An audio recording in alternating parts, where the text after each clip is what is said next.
Hello friends, welcome to today's video. In this video, I will be teaching you pawn endgames.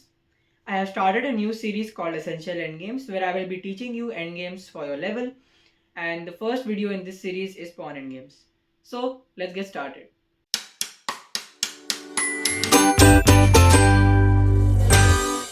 Hello friends, my name is Ishan and today I will be teaching you pawn endgames. The first thing I want to tell you is endgames may seem boring, but they are very important.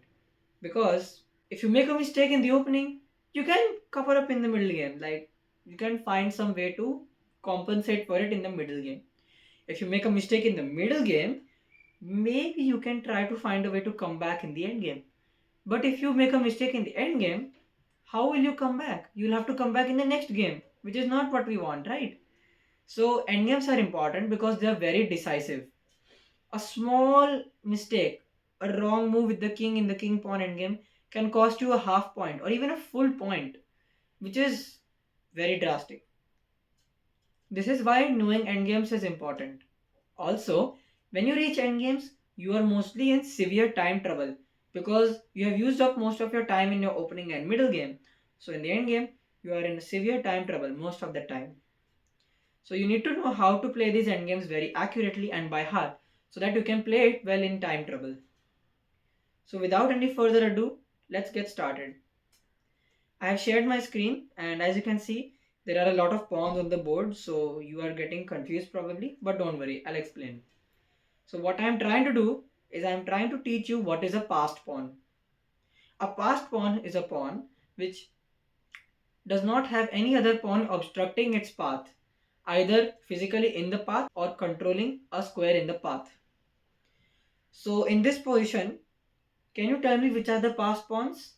That's right. The a6 and the g2 pawns are passed, which means no other pawn is obstructing their way to promotion. Although the king on a1 is obstructing the a6 pawn, that doesn't count when we talk about passed pawns. The c5 and c4 pawns are obviously not passed pawns because they are directly blocking each other, so there is no chance of any of them promoting unless the king captures the pawn.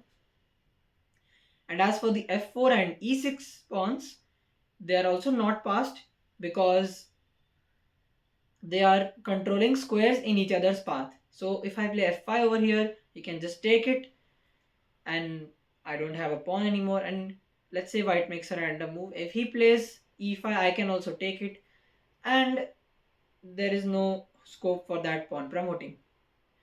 So this was about the definition of passed pawns. I hope you know what is a passed pawn. If you don't, please go and check out this part of the video again. We are moving on now. So now I want to talk to you about a very basic position in king and pawn versus king endgames. I want to talk about key squares. So key squares are the squares that assure victory on occupation. This may sound fancy, but what I'm trying to say is when you put your king on a key square, when you are the stronger side, which means you have the king and the pawn and the opponent has a lone king. When you put your king on a key square, it basically means you have guaranteed success, which means you will always win if you play the right moves from there. So in this position, the key squares are c6, d6 and e6. So one rule I would like you to memorize is that when the pawn has not crossed the half line of the board, so the half line of the board will be the line between the fourth and the fifth ranks. When your pawn has not crossed this half line, the key squares are always 2 ranks ahead of your pawn and with the adjacent files. So as you can see, this pawn has not crossed the half line. It is still on the 4th rank, which is below the half line. So the key squares are 2 ranks ahead of it, which means in the 6th rank. And they have adjacent squares included. So c6, d6 and e6. Clear? Okay. In this position, it is white to move and it's a draw because as you can see, black will not let white come to the key squares. He will just shadow the white king and thus white has no way to win. For example, if you push your pawn here, then black can just wait, and the moment you play d6, black should go king d8 with the idea that he should be ready to meet your king with opposition, And when you play king c6, he will play king c8 and it will be a draw by stalemate as so. So let's go to the next position. Now here you can see the pawn has already crossed the halfway.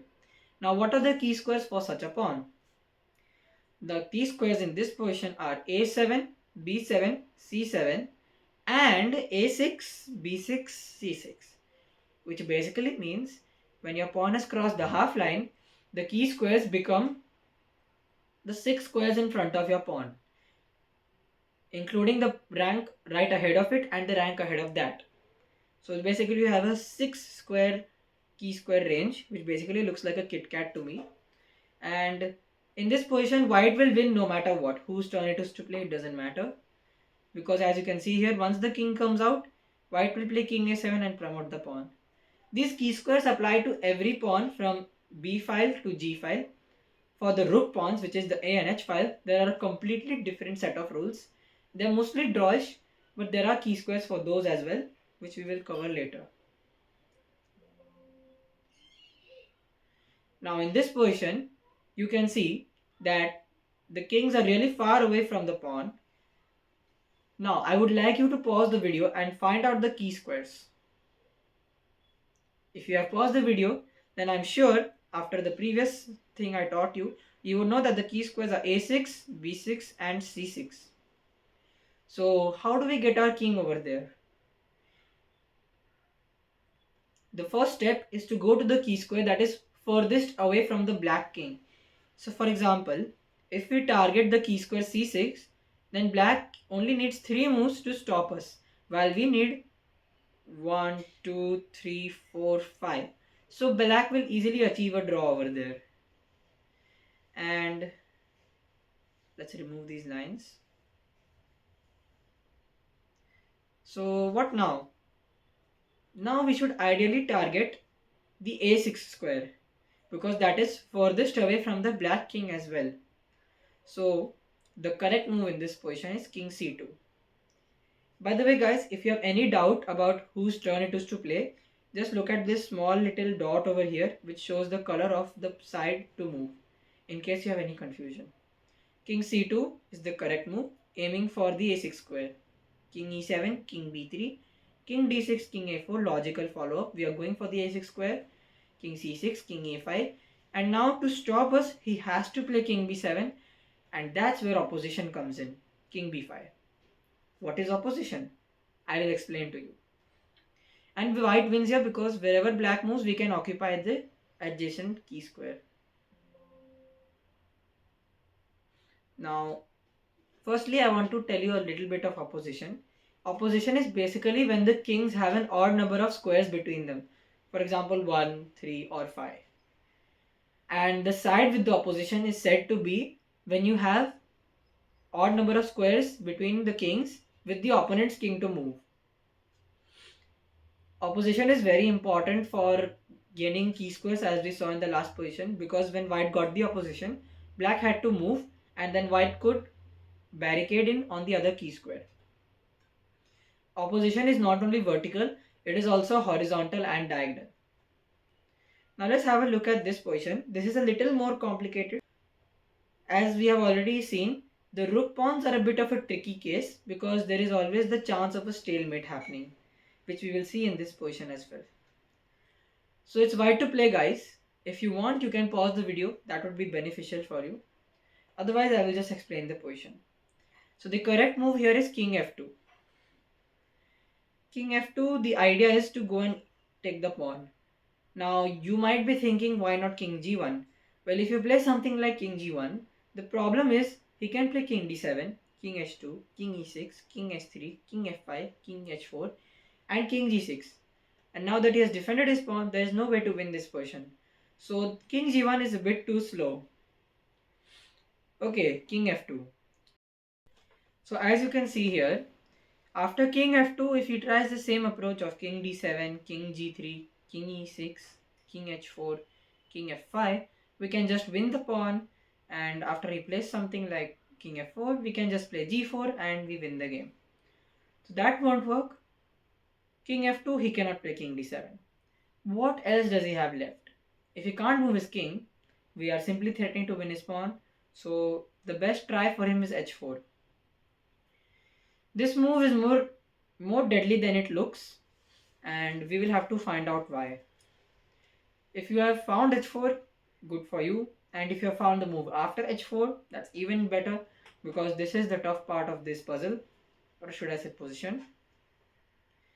Now if you play king f3 over here, then black's point comes to the surface. He can play h3 when all your hopes of winning are down in the drains. Because now, say if you take, which is the obvious response, he can just get his king to the corner and it's a draw. If you want me to show you, I can just quickly show you why it's a draw. And despite me reaching the key square, it's a draw because his king has reached the corner, and after h7, ideally he would have a square ahead of h7, which would be maybe i7, but right now he doesn't, so it's a draw by stalemate. So after h3, if you play something like g3 with the idea of getting the pawn, then he can get his king in time. King d7, king f2, king e6, king g1, king f5, king h2, king g4. And this will be a draw after king h1 takes, and as we just saw, black will now be the pawn up, but still it's a draw. So after the brilliant move h3 by black, the position is a draw. Anything else loses. King g4 will come next, so you have to play h3. So what to do now? It looks like a draw, right? But now we change gears and go back. So we go back to king g1 with the idea of playing g3. So when we had played g3 in the last position over here, our king was all the way over f3, which is 2 moves behind. But when we play g3 over here, the king is capturing the pawn in 2 moves. Now you might be asking why not g4. The problem is with g4, the key squares become f6, d6 and h6, which black can easily defend.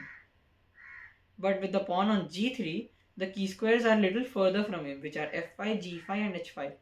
So it's easier for us to counter that. And black cannot defend it easily. So let's see what happens. King d7, king h2, king e6, king h3, king f5, king h4. Now he's forced to defend the key square h5, king g6 and king g4. So wherever he moves, we go to the other key square and we win the game. So to the next position. Yeah, so this is the first puzzle of the video.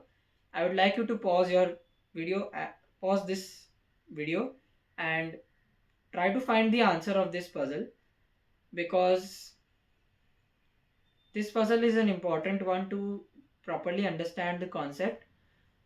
And if you get this puzzle correct, then very good for you.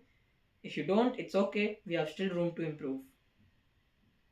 And I will tell you the answer of this puzzle in the next video. So now we will come to one more theme, which is opposition, which I have already told you that it is when there are odd number of squares between the kings. So as you can see here, black has the opposition because it's white to move, and he can't do anything because he can never come to the key squares, because black will always shadow his king, and the position is a draw. In this position, white has the opposition. So if you know it's black to move, there are odd number of squares between the black king, so white has the opposition, but he can't win, and we'll see why. So try to find the answer of this as well. For every position that we discuss, I would recommend you to pause the video and think for yourself, so that you can find out where you were wrong and what was wrong in your thinking process, instead of just sitting and looking at the video on a go. That would help you more. So if you have paused the video and found the answer, good for you. The answer is king c7 draws for black. Now many of you might have said king a7, which is wrong, because after a5, ba5, king a5, white has the opposition, and here it does win, because once the black king moves, we will go to the corresponding key square and we shall win. So what is different in king c7, you will say? Well, if I play c5 now, The point is, now we are left with a rook pawn, which as we know is notorious for draws, and it's a stalemate. So we can't afford to play c5, and thus it's a draw because after king a6, which is the only other try, what else will you do? Black can play king c6, after which king a7, king c7 is a draw. Don't mess it up by playing king c5 and king b7, king into c4, king b6 wins because the black king can't get to the corner in time. That was it for today. We'll cover the rest of the positions in the next video. I hope you liked and enjoyed this video. Thanks for watching.